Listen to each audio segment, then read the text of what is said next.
వల్ల మనం చివరికి పట్టుకున్నాం. గుర్తుందా? అతను మనల్ని సర్ప సంతానం అని పిలిచాడు. ప్రజలు అతన్ని ఇంకా వెంబడిస్తున్నారా? ప్రజలు మూర్ఖులు. వారికి వేరే మార్గం లేదు వాడి మాయలో మోసపోవడం తప్ప. కానీ ఇప్పుడు వారే అతన్ని మోసగాడని నిందిస్తున్నారు.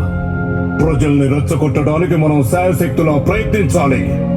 అందుకోసం మనం జనాల్లో ఇప్పటికే మన మనుషుల్ని ఉంచాము.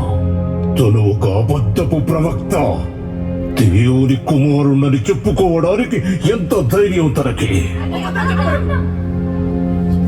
యేసు క్రీస్తు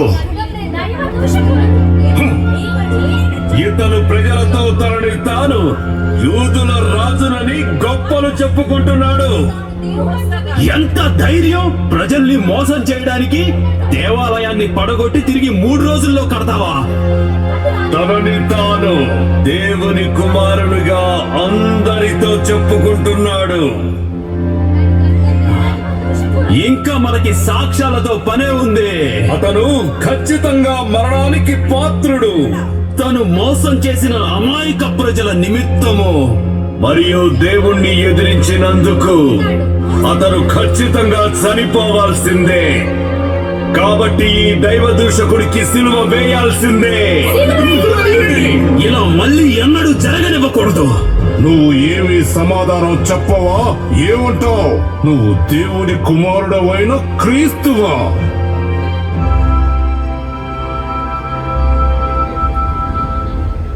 నీవు అన్నట్టే.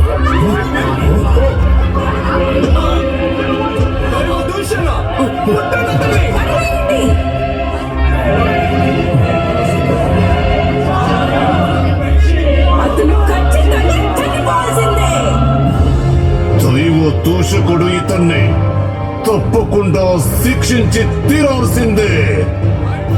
తీసుకుపోండి.